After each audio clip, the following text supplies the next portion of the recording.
Have you ever found yourself wide awake at 3 in the morning, staring at the ceiling? You're not in pain, you're not particularly worried about anything, but sleep just won't come.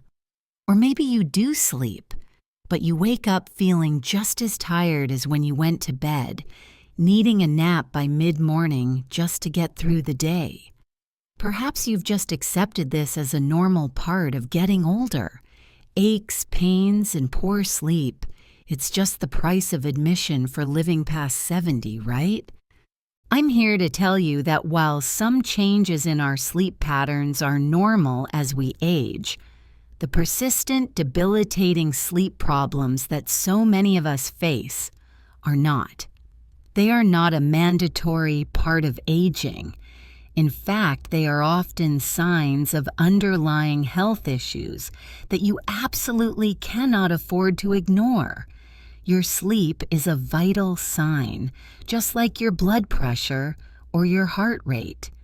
And today, we're going to talk about the most common sleep issues that affect those of us over 70, why they are so critical to our health, and what you can actually do about them. If you believe that your health in your 70s, 80s, and beyond is worth investing in, if you want to live with vitality and not just exist, then take a moment right now. Click that like button. Subscribe to our channel for more practical advice on healthy aging. And be sure to hit the notification bell so you never miss a video that could genuinely change your quality of life. Joining our community is a small step that can lead to big changes. All right, let's get started. First, why does sleep change as we get older? It's not just your imagination. Our internal body clock, also known as the circadian rhythm, shifts. It tends to move earlier, which is why many older adults find themselves getting sleepy in the early evening and waking up before the sun rises. Our bodies also produce less melatonin, the hormone that signals it's time for sleep. Furthermore, the very structure of our sleep changes. We spend less time in deep, restorative sleep and more time in lighter stages of sleep, from which we can be easily awakened. So yes, some change is expected. Waking up once or twice during the night might be your new normal, but waking up 5 or 6 times, lying awake for hours, or feeling exhausted all day, every day, that is a red flag. Dismissing it as just old age is one of the biggest mistakes you can make for your long-term health. Let's break down the 5 most common issues you need to be aware of. First on our list is the one most people are familiar with: insomnia. Insomnia isn't just one bad night. Chronic insomnia is a pattern of having trouble falling asleep, trouble staying asleep, or waking up too early and not being able to get back to sleep, occurring at least 3 nights a week for 3 months or longer. It feels like a battle every single night. You might feel anxious as bedtime approaches, knowing the struggle that's ahead. What causes it after 70? The list is long. It can be psychological, stemming from anxiety about health, finances, or the loss of a spouse. It can be due to physical pain from arthritis or other chronic conditions. Many common medications for blood pressure, asthma, or depression can interfere with sleep. Even changes in our daily routine after retirement can throw our sleep schedule into chaos. Why can't you ignore it? Because chronic insomnia is a thief. It steals your energy, your mood, and your cognitive function. That brain fog you experience, the irritability, the difficulty concentrating, that is often a direct result of sleep deprivation. More dangerously, the daytime fatigue caused by insomnia dramatically increases your risk of falls. A fall after 70 can be a life-altering event, leading to fractures, a loss of independence, and a steep decline in health. Furthermore, long-term insomnia is linked to serious health problems, including an increased risk of high blood pressure, heart disease, and diabetes. Your body does its most critical repair work during sleep. When you don't sleep, that work doesn't get done. The second issue is one that is incredibly common but dangerously underdiagnosed: sleep apnea, specifically obstructive sleep apnea, or OSA. This is a condition where your airway repeatedly becomes blocked during sleep, reducing or completely stopping your airflow. Your brain senses you're not breathing and briefly wakes you up to reopen your airway. This can happen dozens or even hundreds of times per night. The person with sleep apnea is almost never aware of these awakenings. What are the signs? The most famous one is loud, persistent snoring. But not everyone who snores has apnea, and not everyone with apnea snores loudly. Your partner might tell you that you gasp or choke in your sleep. You might wake up with a dry mouth or a morning headache. But the biggest red flag is severe daytime sleepiness. If you can fall asleep sitting in a chair, watching TV, or even while talking to someone, you must consider sleep apnea. Why is this one so critical to not ignore? Because sleep apnea starves your body and brain of oxygen night after night. This puts immense strain on your cardiovascular system. Untreated sleep apnea is a major cause of high blood pressure. It dramatically increases your risk of having a heart attack or a stroke. It's closely linked to developing type 2 diabetes because it interferes with how your body uses insulin. It can cause memory problems and difficulty concentrating because your brain is not getting the restorative oxygenated rest it needs. Ignoring sleep apnea is like playing Russian roulette with your heart and your brain. It is not just snoring. It is a serious medical condition that requires a proper diagnosis from a doctor, usually through a sleep study. Third, let's talk about a condition that can drive you absolutely mad: restless leg syndrome, or RLS. RLS is a neurological disorder characterized by an overwhelming, often irresistible urge to move your legs. This urge is typically accompanied by uncomfortable sensations. People describe it as a creepy, crawly feeling, itching, pulling, throbbing, or aching deep within the legs. The symptoms are worse in the evening and at night, especially when you're sitting or lying down, and are temporarily relieved by movement, like walking or stretching. This creates a terrible paradox. The moment you try to relax and go to sleep is the exact moment the symptoms flare up, forcing you to get up and move. It makes falling asleep incredibly difficult and can cause you to wake up repeatedly throughout the night. Why can't you ignore it? While RLS itself isn't life-threatening, the chronic sleep deprivation it causes certainly is, leading to all the issues we discussed with insomnia: fatigue, cognitive decline, and increased fall risk. But RLS can also be a sign of something else. It is often linked to iron deficiency, so it can be a clue that your body is low on this essential mineral. In some cases, it can be associated with other medical conditions like kidney disease or diabetes. Certain medications can also trigger or worsen RLS. Ignoring the crawling in your legs means ignoring the potential underlying cause and condemning yourself to nights of frustrating, fragmented sleep. Our fourth common issue is one many people are too embarrassed to talk about, but it's a major sleep disruptor: nocturia. Nocturia is the medical term for waking up frequently during the night to urinate.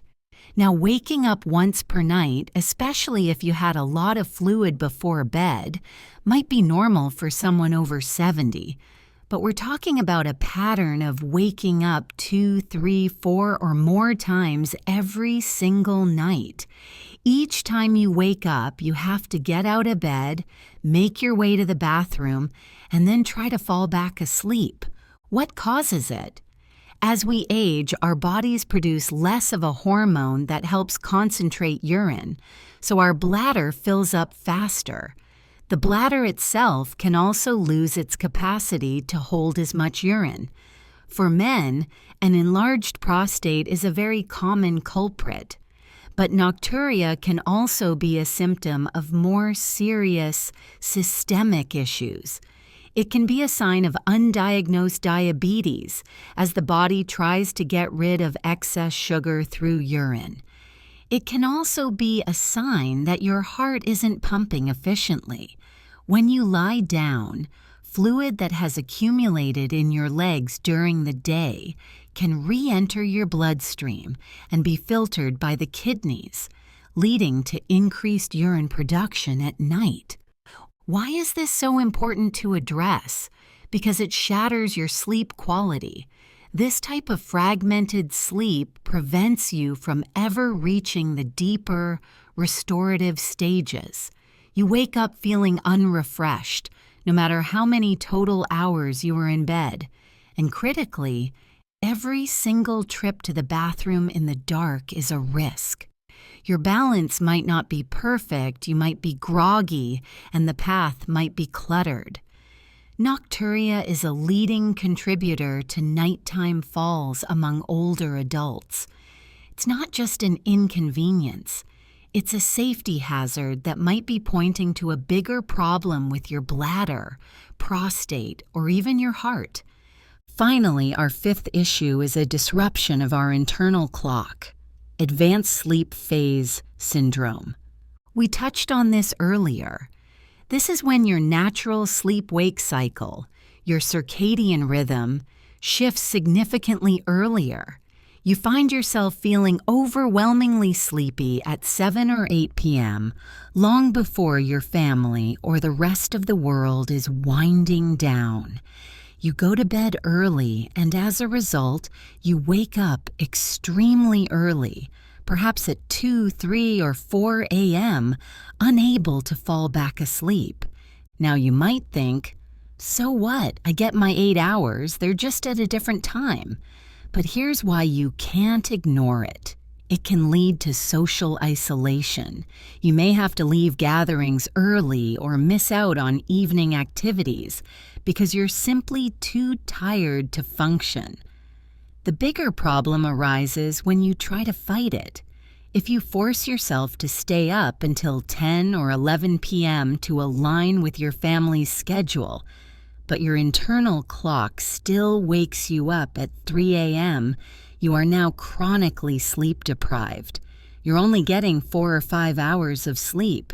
This manufactured insomnia leads to all the negative consequences we've discussed: fatigue, cognitive issues, and health risks. It also creates a lot of frustration and lonely, dark hours in the early morning. So now that we've identified these 5 major issues: insomnia, sleep apnea, restless leg syndrome, nocturia, and circadian rhythm shifts, let's connect the dots. Why is tackling these so non-negotiable for healthy aging? It boils down to 3 key areas: your brain, your body, and your safety. For your brain, during deep sleep, your brain performs a critical cleanup process. Think of it like a nightly janitorial crew that washes away metabolic waste products that accumulate during the day. One of these waste products is a protein called beta amyloid. Scientists have found that this is the same protein that clumps together to form the infamous plaques found in the brains of people with Alzheimer's disease.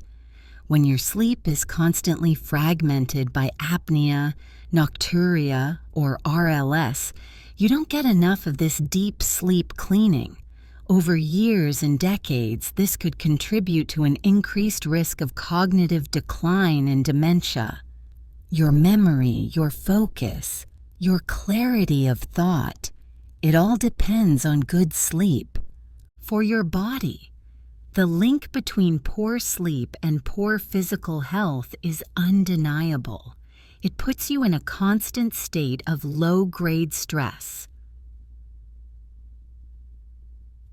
which raises blood pressure, elevates stress hormones like cortisol, and promotes inflammation throughout your body. This inflammation is a root cause of many age-related diseases, from heart disease to arthritis. Poor sleep also disrupts the hormones that control your appetite, making you crave sugary, high-carbohydrate foods, which can lead to weight gain and worsen diabetes. Your immune system is also weakened, making you more susceptible to infections like the flu or pneumonia, which can be far more serious in older adults.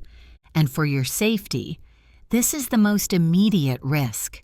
Daytime sleepiness from any of these conditions dulls your reflexes and impairs your judgment. This makes you more likely to have a fall at home or, even more frighteningly, an accident while driving. We have to be honest with ourselves. Driving while sleep-deprived can be as dangerous as driving while intoxicated. So what can you do? This is not a message of doom and gloom. It's a call to action. You have the power to improve your sleep. The absolute first and most important step is to talk to your doctor. Do not dismiss your sleep problems. Schedule an appointment specifically to discuss your sleep. Before you go, keep a simple sleep diary for a week or two.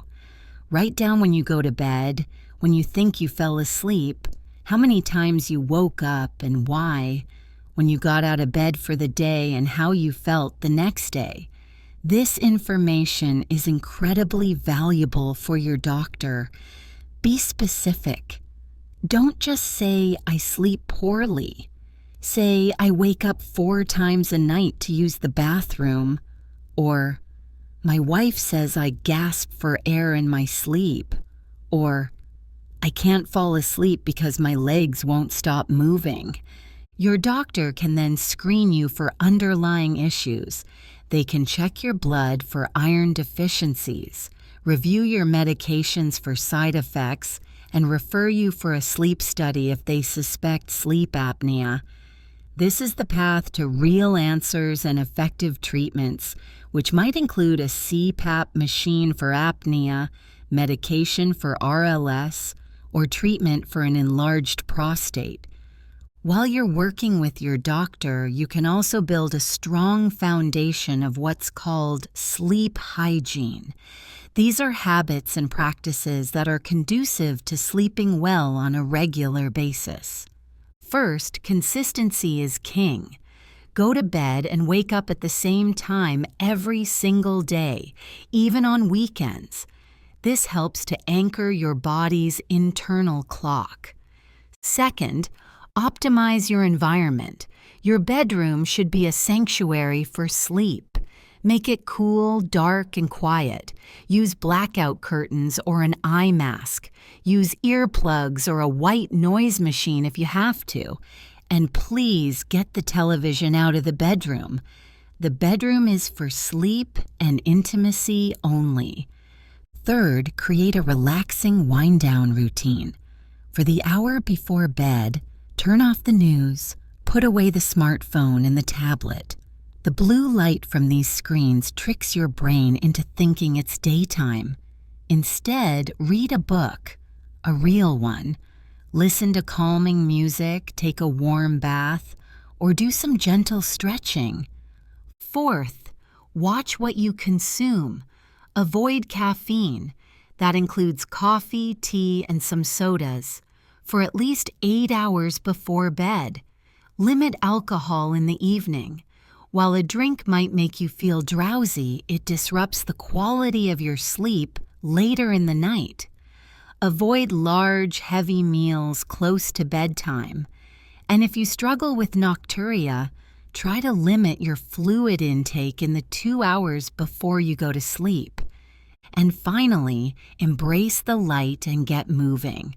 Try to get at least 15-20 minutes of bright, natural sunlight in the morning. This is a powerful signal to reset your circadian rhythm. And engage in regular physical activity during the day. A brisk walk, a swim, or some gardening can work wonders for your sleep. Just be sure not to exercise too vigorously in the few hours right before bed. In conclusion, I want you to walk away from this with one core message. Your sleep after 70 is not a luxury. It is a fundamental pillar of your health, as important as diet and exercise. The issues we've talked about today, insomnia, sleep apnea, RLS, nocturia, are not character flaws or inevitable signs of decline. They are medical issues with real causes and real solutions. Ignoring them is to ignore your brain health, your heart health, your mental well-being, and your physical safety. You've worked your whole life to reach this chapter. You deserve to live it with energy, with clarity, and with joy. And that begins with a good night's sleep. So please take it seriously. Talk to your doctor. Make these small changes. Advocate for your own health. It's the best investment you can possibly make in your future. What is one thing you learned today that you're going to put into practice? Let us know in the comments below. Your journey can inspire someone else to begin theirs. Thank you for watching.